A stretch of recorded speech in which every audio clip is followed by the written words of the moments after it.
When I found out what Emily had done, it felt like ice water flooding my veins.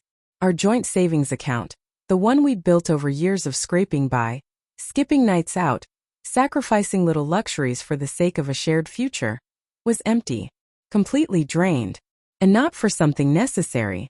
Not for rent, not for an emergency, not for us. No. Emily had used our savings to bail out her ex-boyfriend. I remember the exact moment I saw it. My phone buzzed with a bank alert, one of those little pings that usually means nothing. But this one made my stomach drop. $12, $400 transferred to Jason Clark. Jason Clark. Her ex. For a few seconds I thought my eyes were playing tricks on me. I reopened the app, checked the transaction history again and again. But there it was, clear as day. She'd done it. I didn't call her. I didn't text. I didn't explode in anger.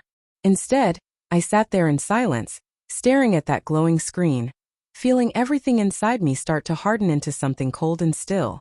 I needed a plan, not revenge, not rage. Something calm. Final. By the time Emily came home that evening, humming softly like it was any ordinary day, I had already moved. I transferred my half of the money, everything that was rightfully mine, into a new account under my name alone. Locked. Protected. Irreversible. When she walked through the door, she smiled. "Hey babe," she said lightly, kicking off her shoes. "You won't believe the day I had." I didn't answer. I didn't ask. I just held up my phone, the bank app open, the empty joint account glowing between us. Her smile faded instantly.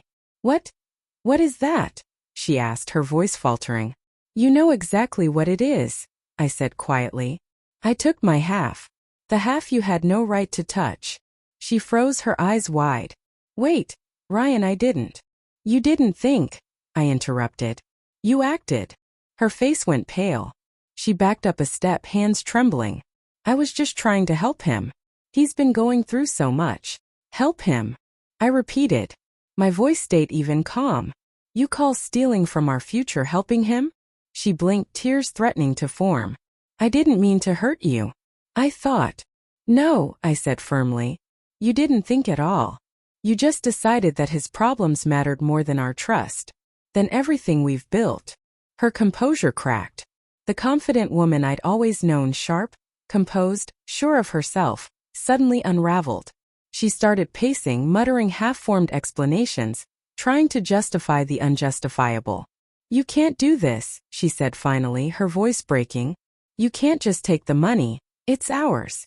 I leaned against the counter, arms folded. "It stopped being ours the moment you gave it to someone else. You made that choice, Emily. Not me." She stood there in stunned silence. Then panic took over. She grabbed her phone, dialing frantically. "Jason. Pick up. We need to fix this." I just watched. Every second of her desperation was a mirror of the helplessness she'd made me feel. When she realized Jason wasn't answering, her breathing turned shallow. She tried calling again. And again. Each failed call stripped another layer of her denial away. Finally, she lowered the phone, her eyes wet and frantic. "Ryan, please. I can fix this. I'll get it back." "No," I said softly, shaking my head. "You can't fix this with words. Not this time." Her hands covered her face, and her shoulders started to shake.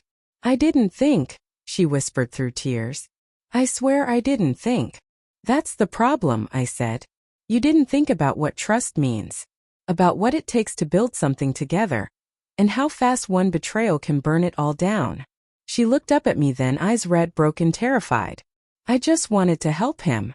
And you chose him over us," I said quietly.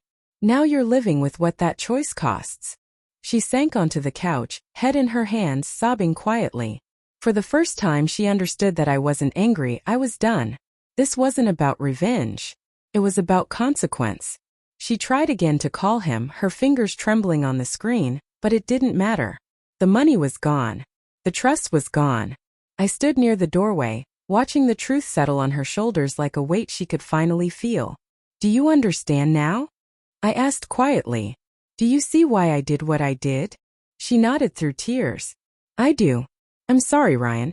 I didn't mean for it to go this far. Please, we can rebuild, can't we?" I took a slow breath. "Maybe someday. But not until you learn that choices have consequences. You can't keep playing with people's trust and expect everything to stay the same. She didn't answer. She couldn't. The room fell into silence, the kind that doesn't just fill the air, but presses down on everything inside it. When she finally stopped crying, she sat still, staring at the floor. The weight of what she'd done hung heavy between us. I didn't comfort her. I didn't reach out. Some lessons have to be learned alone. That night, as I watched her quietly break under the truth, I realized something I hadn't understood until that moment. Sometimes the only real justice isn't shouting or anger. It's letting someone feel the full gravity of what they've done. And as the silence deepened, I finally felt something I hadn't felt in a long time. Peace. The money was gone. The trust was shattered. But for the first time, I wasn't the one left powerless.